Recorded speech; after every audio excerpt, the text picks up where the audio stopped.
आइए मानव इतिहास की सबसे बड़ी और रहस्यमयी पहेलियों में से एक को सुलझाते हैं।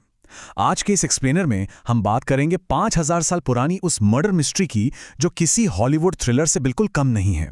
सिंधु घाटी सभ्यता का वो शानदार उभार और फिर उसका अचानक से गायब हो जाना। सबूत तो सारे हमारे ही सामने बिखरे पड़े हैं, बस उन्हें जोड़ने की जरूरत है। अब जरा एक पल के लिए इस बात की कल्पना कीजिए, एक ऐसा यूटोपिया, एक ऐसा परफेक्ट समाज जो पूरे 10 लाख वर्ग किलोमीटर में फैला हुआ था, वो अचानक से बिखर जाता है। लोग अपनी ही हाथों से बनाए घर छोड़ देते हैं और आने वाली पीढ़ियां पढ़ना लिखना तक भूल जाती हैं। मतलब ये इतिहास का एक ऐसा प्राचीन कोल्ड केस है ना, जिससे आर्कियोलॉजिस्ट्स आज तक सुलझाने में लगे हुए हैं।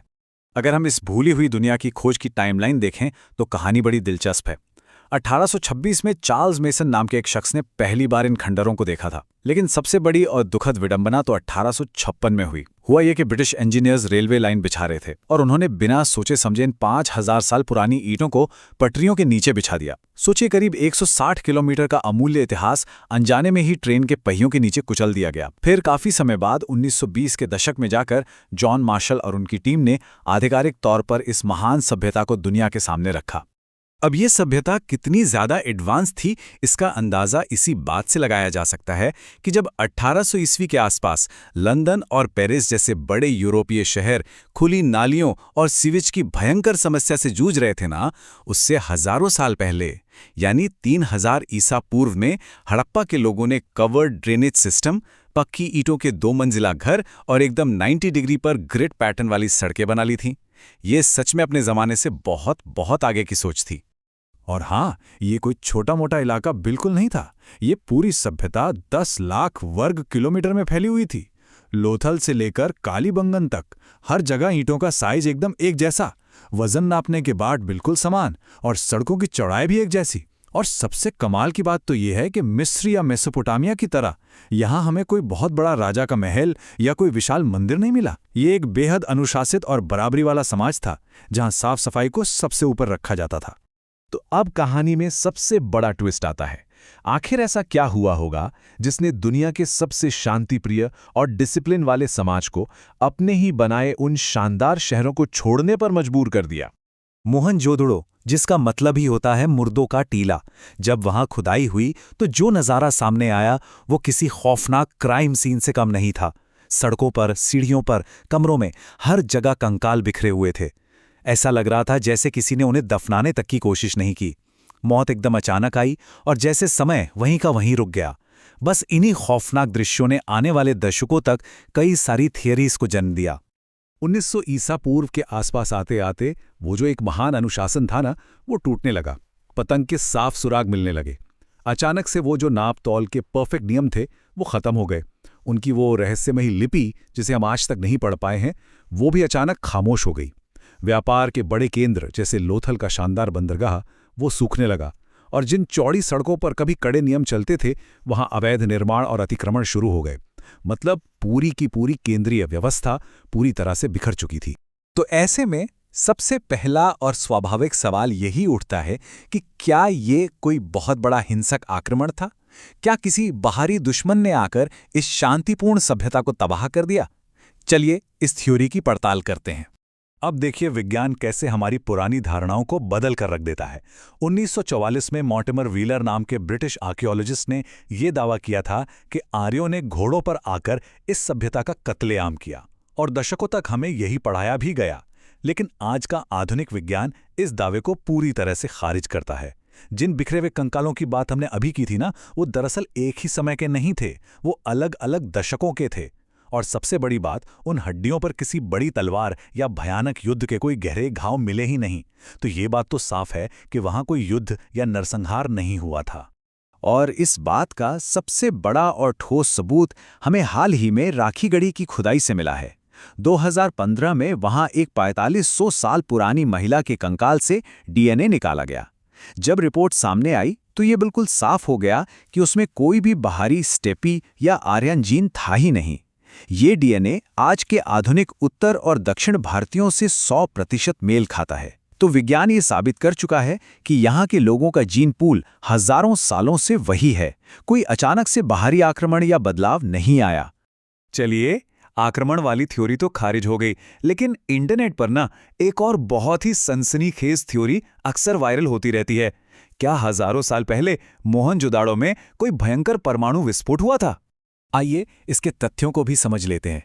इंटरनेट पे ये दावा किया जाता है कि वहां पत्थर पिघलकर कांच बन गए हैं, और ऐसा तो सिर्फ 10,500 डिग्री के परमाणु विस्फोट में ही हो सकता है। सुनने में तो बड़ा रोमांचक लगता है, लेकिन वैज्ञानिक सच्चाई इसके बिल्कुल उलट है। वो पिघले हुए पत्थर किसी प्राचीन परमाणु बम से नहीं, बल्कि मिट्टी के बर्तन पकाने वाली भट्टियों के अत्यधिक गर्म होने के कारण बने थे।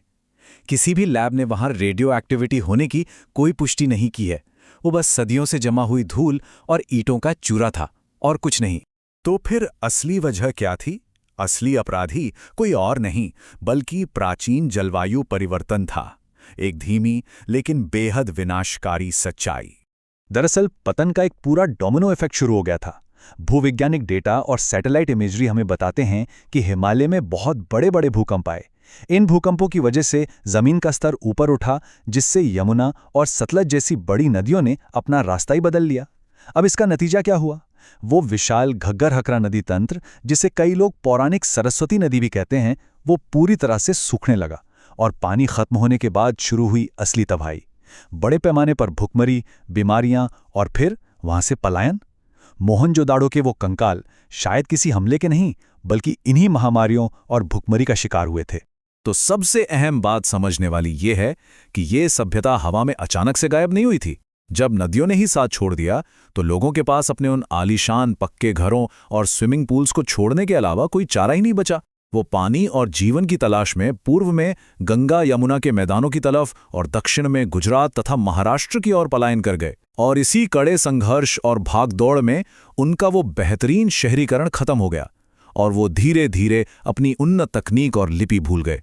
लेकिन इस कोल्ड केस में एक बहुत ही चौंकाने वाला मोड़ भी है। वो ये कि वे कभी पूरी तरह से गए ही नहीं।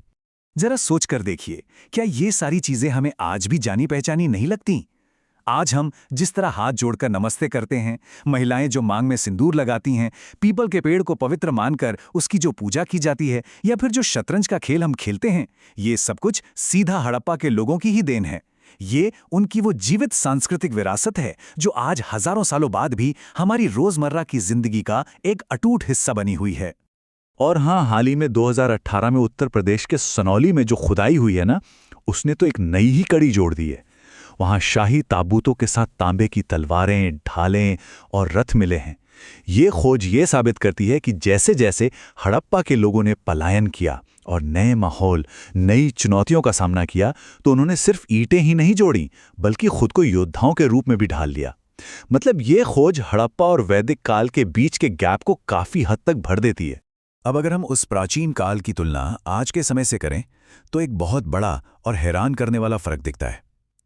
3000 ईसा पूर्व में हड़प्पा वासियों ने एक ऐसा ड्रेनेज सिस्टम बनाया था जो कभी भी जाम नहीं हुआ। उन्होंने पानी की हर एक बूंद की कीमत को समझा था। और जरा आज के हमारे इन आधुनिक महानगरों को देखिए, जहां हल्की सी बारिश होती नहीं कि सड़कें नदियों में बदल जाती हैं और पूरा का पूरा सीवर सिस्टम जाम हो जाता है। तो निष्कर्ष यही निकलता है कि सभ्यताएं कभी मरती नहीं हैं, वे बस अपना रूप बदल लेती हैं। हड़प्पा की वो पक्की ईंटें भले ही रेलवे पटरियों के नीचे दब गए हों, लेकिन उनकी आत्मा, उनका डीएनए आज भी 1 अरब से ज्यादा लोगों के भीतर जीवित है। वो कहीं और से नहीं आए थे, वो हम ही हैं। तो अंत में एक बहुत ही गहरा सवाल हमारे सामने खड़ा होता है। इतिहास हमें साफ साफ चेतावनी दे रहा है। हड़प्पा सभ्यता किसी दुश्मन की तलवार से नहीं, बल्कि जलवायु और पर्यावरण में हुए बदलाव से खत्म हुई थी। आज जब पूरी दुनिया में ग्लेशियर पिघल रहे हैं, नदियां सूख रही हैं और मौसम इतनी तेजी से बदल रहा है, तो क्या हमारे आज के विशाल महानगर सच में सुरक्षित हैं? इस पर विचार जरूर कीजिएगा। इस एक्सप्लेनर में हमारे साथ जुड़ने के लिए बहुत बहुत धन्यवाद।